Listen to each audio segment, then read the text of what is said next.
Assalamualaikum warahmatullahi wabarakatuh. Akhirnya kita berjumpa lagi di channel Belajar Bahasa Banjar. Yuk langsung aja. Panai, kakulak, rinjing, susuk rinjing,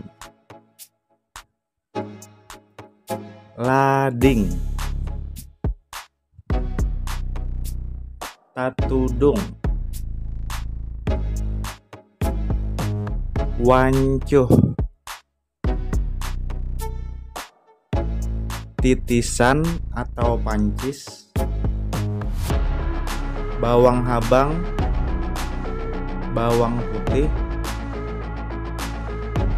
lombok,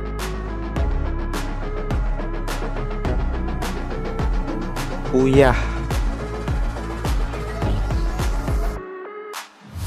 pitsin. Nah, ini jangan ditiru nih, adegan berbahaya. Acan, janar, sahang, katumbar,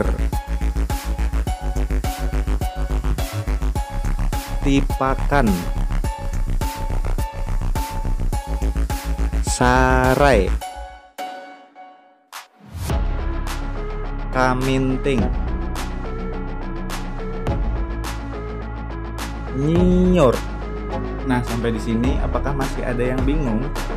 Daripada kalian bingung nih, admin mau kenalan dulu ya.